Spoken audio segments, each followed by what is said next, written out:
Reflexão bíblica. Evangelho de Mateus. Capítulo 15. Mateus 15. As tradições segundo os sábios. No capítulo 15 de Mateus, veremos que, de acordo com as tradições religiosas, que não entendem o valor espiritual dos rituais, são muitas vezes rígidas e implacáveis. Além disso, este foi o caso dos fariseus e advogados no tempo de Jesus Cristo. O Senhor os repreendeu severamente por não entenderem o verdadeiro espírito da lei, e advertiu os discípulos a não ouvi-los. Diante disso, Jesus ensinou que o alimento não torna uma pessoa impura, pois o que é engolido é descartado no processo. Pedro estava interessado nos novos ensinamentos de Cristo. Afinal, eles estão em uma comunidade completamente ritualizada onde tudo é sinônimo de pureza ou impureza. Contexto histórico. De acordo com o contexto dessa passagem, Mateus 15 é o 15º capítulo do Evangelho de Mateus do Novo Testamento, que conclui o relato do ministério de Jesus na Galileia. No entanto, após isso, Jesus começou sua jornada final, contornando Samaria, passando por Bereia e cruzando a Judéia até Jerusalém. Acompanhe a seguir o estudo completo de Mateus 15. Versículos 1 ao 13. Então chegaram ao pé de Jesus os escribas e fariseus de Jerusalém, dizendo: Por que transgridem os teus discípulos a tradição dos anciãos? Pois não lavam as mãos quando comem pão. Ele, porém, respondendo, disse-lhes: Por que transgredis vós, também, o mandamento de Deus pela vossa tradição? Porque Deus ordenou, dizendo: Honra teu pai e a tua mãe, e, quem maldisser ao pai ou à mãe, certamente morrerá. Mas vós dizeis: Qualquer que disser ao pai ou à mãe, é oferta ao Senhor o que poderias aproveitar de mim, esse não precisa honrar nem a seu pai nem a sua mãe. E assim invalidastes, pela vossa tradição, o mandamento de Deus. Hipócritas, bem profetizou Isaías a vosso respeito, dizendo: Este povo se aproxima de mim com a sua boca e me honra com os seus lábios, mas o seu coração está longe de mim. Mas, em vão me adoram, ensinando doutrinas que são preceitos dos homens. E, chamando a si a multidão, disse-lhes: Ouvi, e entendei. O que contamina o homem não é o que entra na boca, mas o que sai da boca, isso é o que contamina o homem. Então, acercando-se dele os seus discípulos, disseram-lhe: Sabes que os fariseus, ouvindo essas palavras, se escandalizaram? Ele, porém, respondendo, disse: Toda a planta, que meu Pai Celestial não plantou, será arrancada. Versículos 1 e 2. Os escribas questionam os discípulos. Misná dedica todo um tratado da lei judaica à discussão sobre a maneira como as mãos deveriam ser lavadas.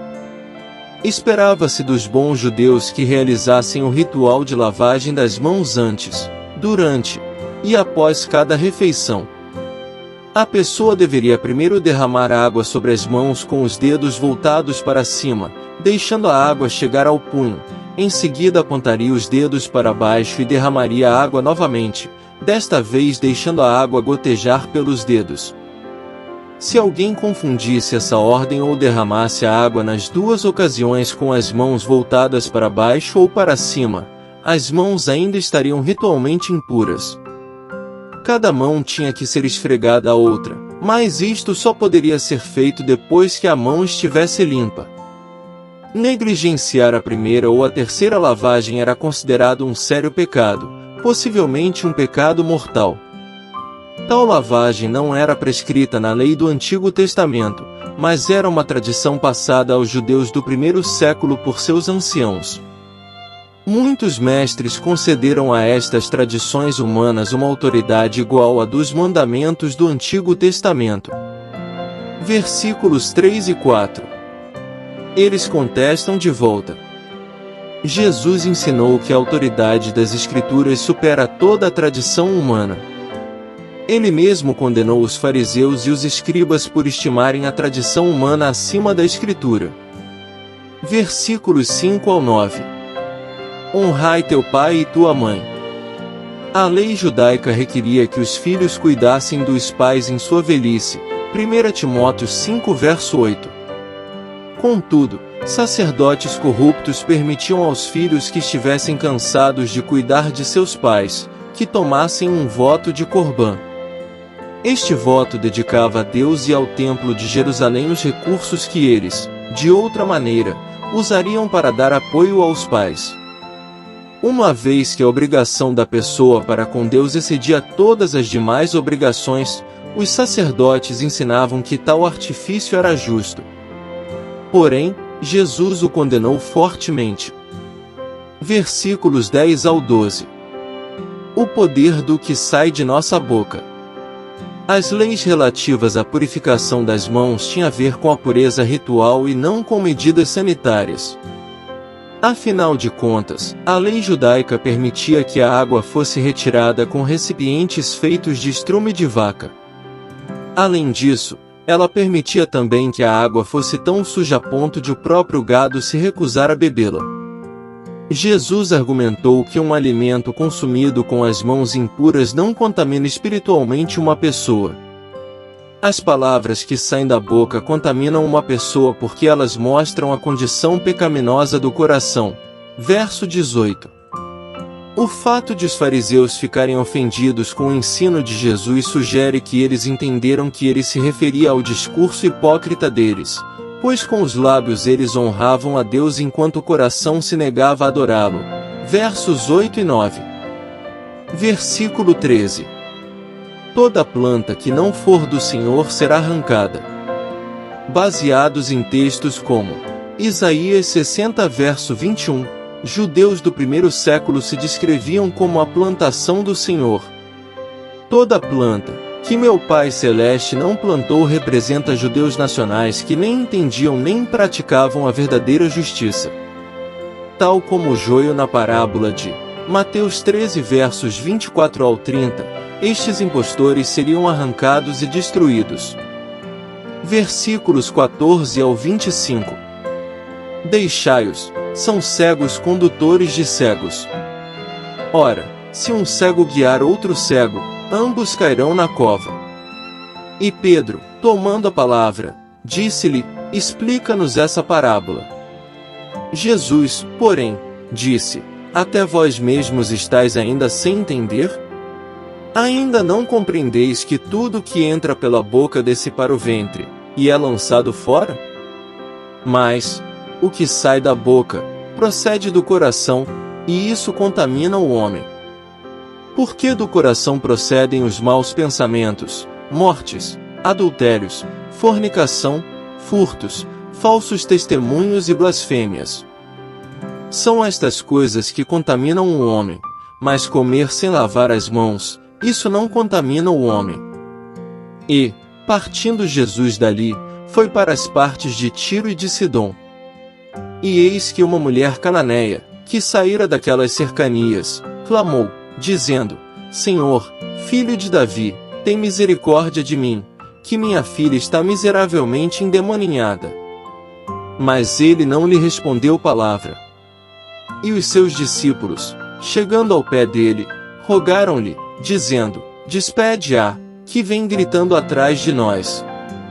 E ele, respondendo, disse, eu não fui enviado senão as ovelhas perdidas da casa de Israel. Então chegou ela, e adorou, dizendo, Senhor, socorre-me. Versículo 14. Quando um cego conduz outro cego, ambos cairão. Os mestres judeus, assim como os fariseus e os escribas, se orgulhavam de ser condutores de cegos. Romanos 2 verso 19. Em uma irônica reversão, Jesus declarou que os próprios condutores são cegos. Versículos 15 ao 20. As palavras que contaminam o homem. Jesus ensinou que o coração humano é inatamente corrupto, mas ele também descreveu seus seguidores como puros de coração. Mateus 5 verso 8.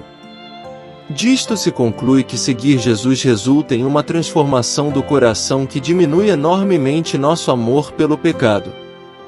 Versículo 21. Jesus parte para as regiões consideradas perversas. Tiro e Sidom eram cidades portuárias na costa do mar Mediterrâneo ao norte da Galileia. Em razão de estas cidades terem sido denunciadas em Isaías 23 e Ezequiel 28, os judeus do primeiro século as consideravam como notoriamente perversas e merecedoras da ira divina. Mateus 11 verso 21. Versículos 22 e 23. Uma mulher pede auxílio ao Senhor. Ao qualificar a mulher como cananeia, Marcos 7 verso 26, Mateus associa os mais notórios inimigos pagãos de Israel. Tal como os homens sábios de Mateus 2, o papel dela mostra que os gentios podem seguir a Cristo e ser por ele abençoados. Mateus 2 verso 1. Seu uso do título Filho de Davi indica que ela reconheceu Jesus como o Messias judaico. Mateus 1 verso 1. Versículos 24 e 25. A mulher clama por socorro. Mateus enfatizou a intenção de Jesus de incluir gentios em seu reino, mas ele também salientou que Jesus concentrou seu ministério terreno nos israelitas que haviam sido esquecidos por seus líderes espirituais. Mateus 10 versos 5 e 6. Versículos 26 ao 39. Ele, porém, respondendo, disse: Não é bom pegar no pão dos filhos e deitá-lo aos cachorrinhos. E ela disse: Sim, Senhor, mas também os cachorrinhos comem das migalhas que caem da mesa dos seus senhores. Então respondeu Jesus, e disse-lhe: Ó mulher, grande é a tua fé. Seja isso feito para contigo como tu desejas. E desde aquela hora sua filha ficou sã. Partindo Jesus dali, chegou ao pé do mar da Galileia, e, subindo a um monte, assentou-se lá. E veio ter com ele grandes multidões, que traziam coxos, cegos, mudos, aleijados, e outros muitos, e os puseram aos pés de Jesus, e ele os sarou. De tal sorte, que a multidão se maravilhou vendo os mudos a falar, os aleijados sãos, os coxos a andar, e os cegos a ver, e glorificava o Deus de Israel. E Jesus, chamando os seus discípulos, disse: Tenho compaixão da multidão, porque já está comigo há 3 dias, e não tenho o que comer, e não quero despedi-la em jejum, para que não desfaleça no caminho. E os seus discípulos disseram-lhe: De onde nos viriam, num deserto, tantos pães, para saciar tal multidão? E Jesus disse-lhes: Quantos pães tendes? E eles disseram: 7, e uns poucos de peixinhos. Então mandou a multidão que se assentasse no chão. E, tomando os 7 pães e os peixes, e dando graças, partiu-os, e deu-os aos seus discípulos, e os discípulos à multidão. E todos comeram e se saciaram, e levantaram, do que sobejou, 7 cestos cheios de pedaços. Ora, os que tinham comido eram 4.000 homens, além de mulheres e crianças. E, tendo despedido a multidão, entrou no barco, e dirigiu-se ao território de Magadã. Versículos 26 e 27. Jesus dialoga com a mulher. A comparação da mulher cananeia com um cachorro soa como um insulto racial para leitores modernos. Entretanto, a palavra cães, em muitas versões usam cachorrinhos. Normalmente, a palavra se referia a cães domésticos que dormiam no colo de seus donos. A declaração metafórica de Jesus simplesmente significa que ele tinha uma obrigação maior de servir seus contemporâneos judeus, e não que ele desprezasse os gentios.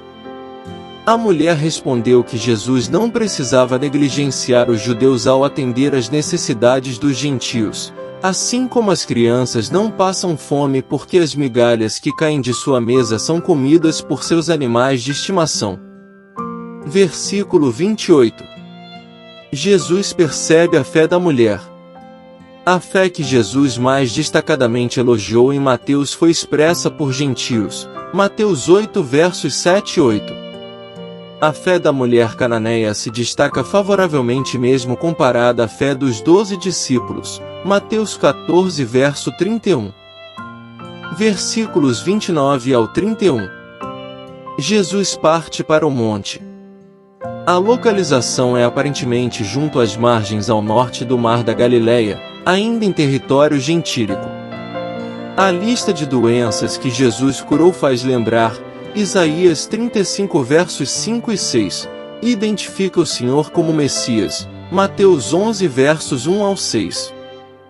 O louvor do povo ao Deus de Israel mostra que o ministério de Jesus conduzia os gentios ao único Deus verdadeiro. Versículos 32 ao 38. Jesus multiplica os pães e peixes. Este milagre é semelhante ao da alimentação anteriormente, Mateus 14 versos 13 ao 21. Em ambos os casos, Jesus foi movido de compaixão, utilizou pães e peixes, e saciou o povo tão completamente, que as sobras de pedaço foram recolhidas. Uma diferença notável é a audiência. O primeiro milagre foi realizado para israelitas, o segundo para gentios. Versículo 39. Jesus se despede da multidão. A Magdala, mencionada aqui, era provavelmente a antiga Magdala na margem noroeste do Mar da Galileia. 5 importantes lições que podemos aprender em Mateus 15. A importância da pureza interior. Jesus confrontou os fariseus e escribas sobre sua hipocrisia, enfatizando que a verdadeira pureza não está apenas na observância externa de regras, mas na pureza do coração e da mente. O poder da fé. A fé da mulher cananeia, que persistiu apesar das dificuldades e obstáculos, foi elogiada por Jesus. Isso nos ensina sobre a importância da fé inabalável, que pode mover montanhas e alcançar a graça de Deus. A necessidade de entender a palavra de Deus.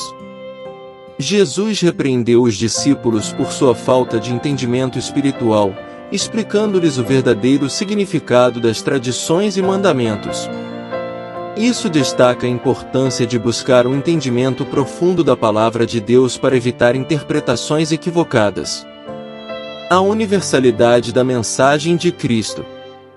Jesus curou não apenas os judeus, mas também os gentios, demonstrando que sua missão era para toda a humanidade.